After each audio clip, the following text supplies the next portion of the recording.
hates Ukraine. And that was Trump. It's a nightmare revisited all over again.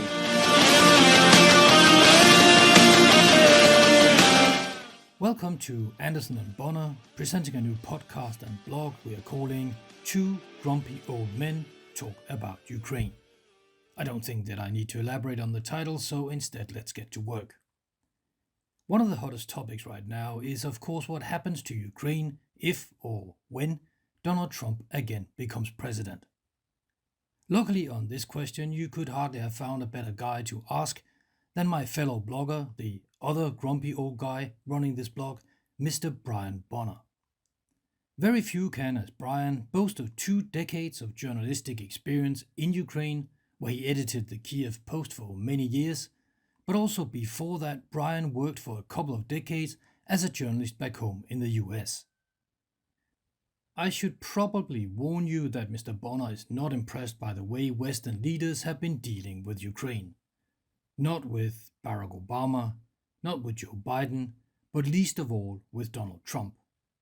You will be hearing words such as stupid, sophomoric and ignorant, mainly when Brian analyzes Trump's promise to solve the war in Ukraine within 24 hours of taking office.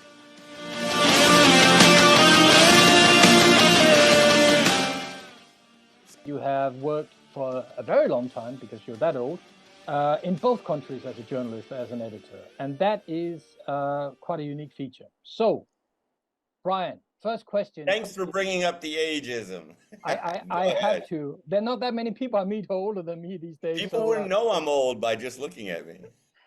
So, Brian, the first question, is there really such a big difference between Trump and Biden when it comes to Ukraine?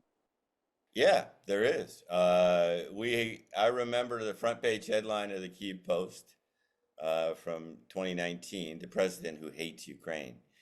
And that was Trump. I mean, listen, it's a nightmare revisited all over again for Ukraine and for me personally, because I had never understood the appeal of this narcissist demagogue who hates democracy and loves autocracies. Well, there's a couple elements here. One is Ukrainians don't want Trump, but they won't say it because they might get stuck with him. And that means that they have to deal with him. So they're doing the diplomatic dance. But really, there's no Ukrainian in their right minds who know anything about Trump who wants to see Trump again. But to be fair, I put it to Bonner, wasn't Trump the president who actually reversed Obama's policy of not giving Ukraine lethal weapons when Trump in 2018 gave the Ukrainians the Javelin missiles to defend themselves? Allows them to make money. And well, compared to Obama's weak policy, which was basically he did nothing after Crimea and Donbass original invasion, very little, and the sanctions were very weak, and the weaponry was very poor. Gave him javelins. Well, as I remember it, the javelins were stored in the West and weren't really used in any way. They were marginal, and he probably got the okay from his Kremlin masters to give him the javelin. So it's not going to be good. The way he talks about Ukraine, it has a lot of similarities to the way Putin talks about Ukraine, just in very derogatory, they're not a real nation terms, and has stupid, crazy ideas like it'll be over in a day, I'll divide up Russian-speaking territory versus Ukrainian. It's just really stupid and sophomoric and shows ignorance because he is ignorant about Ukraine. I remember when Brian Bonner has great difficulty, as you can hear, containing his irritation when he remembers back to 2015, when Donald Trump, who was then a candidate for the presidency, via a very poor video link, spoke to the so-called Yes Conference in Ukraine, a conference organized by the Ukrainian oligarch and apparently close friend of Donald, Viktor Pinchuk. And Trump just spouted ignorant things, and proceeded to call it the Ukraine. I love the Ukraine, and the Ukraine is obviously, as you know, immediate tip-off to anybody in Ukraine that this person does not think about Ukraine much at all. So it's very bad.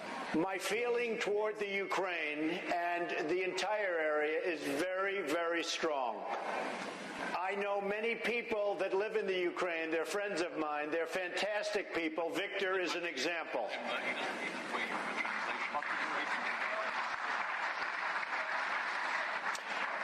Victor, by the way, is a very, very special man, a special entrepreneur. And when he was up seeing me, I said, I think I can learn more from you than you can learn from me. My feeling is that with respect to the Ukraine, people have to band together from other parts of Europe to help.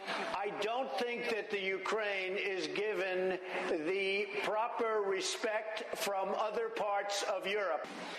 And this is a respect that the Ukraine deserves, and they've proven this over the years. It's not like evil versus great. I mean, Biden has been okay, but he's already screwed up the war strategy, which is not defining the strategy as Ukraine must win. They're just trying to keep Ukraine in the fight and hope for negotiations. And they've dripped out the weapons. The time to throw in more than 100 billion or 150 billion, whatever, the sky's the limit, everything was in the first year when Ukrainians showed that they're actually going to fight for this thing and that they have the fight in them. Instead of dribbling it out so late and so inadequate quantities that they really aren't helping Ukrainians on the battlefield. And so that has an effect on Ukraine because now they're having a hard time getting men to join the military because, they think that they're not going to be well armed and that their chances of getting killed are pretty high, and they might be right. But it goes both ways. It goes both ways. If Ukraine wants the West to give them everything for victory, I agree. On the other side, Ukraine has to do everything and put everybody into the whole nation into the fight, not just some of the people, not just 300,000 guys who've been to the front. This is absurd.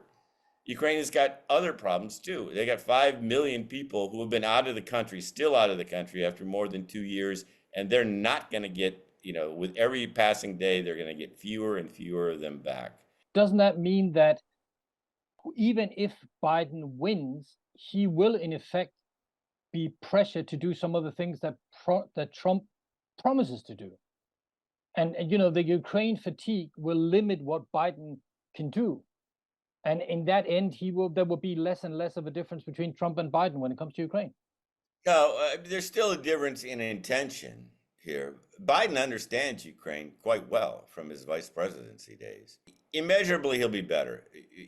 He has better intentions. He understands Ukraine and respects Ukraine as a nation. So there is really no comparison in that sense. What is lacking is he doesn't have the political power. We're already feeling the Trump presidency because Biden doesn't have the political power to push through this $60 billion in aid, even though 80% of Republicans and 80% of Democrats support it. And the reason is Trump has told his MAGA followers in the House to block it. And Mike Johnson is listening. He is the obstacle, as Ukrainians call him now. So no, there's a big difference. And I wouldn't want to wish a second Trump presidency. He's just got so many people around him who have so many Russian ties. And he's said in the past about Russian investment, and Russians like to do business the way he likes to do it, dirty, under the table. It's a bad situation.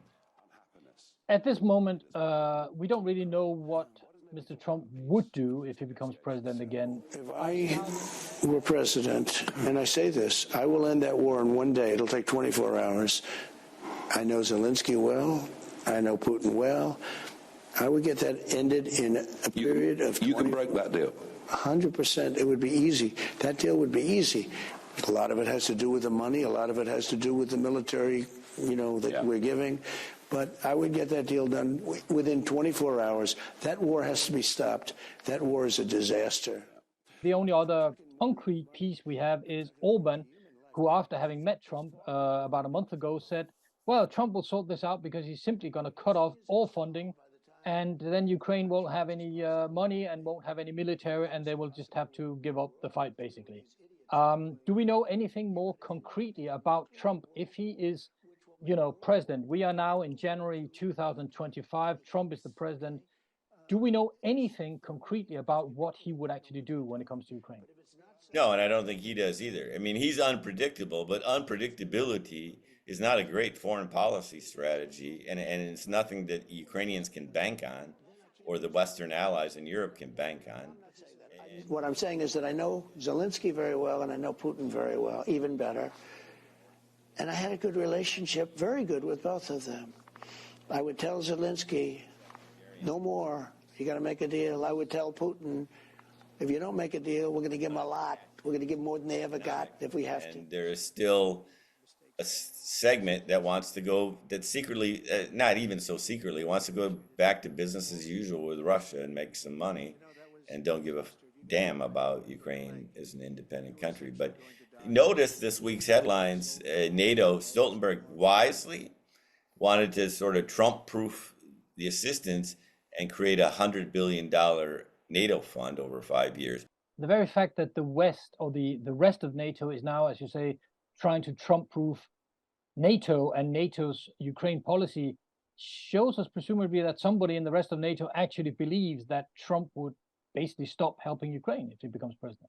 Yeah, he's basically displayed his feelings and contempt for Ukraine as a nation, and he can't solve it in 24 hours without Ukraine surrendering. He had 4 years to solve the war, which is going on during his entire presidency, and he didn't solve it then. But can you, as an American, can you actually imagine on the 20th of January when he takes over, if he becomes president, can you imagine an American president goes on TV and says, that's it, no more money for Ukraine? I can imagine it, yeah.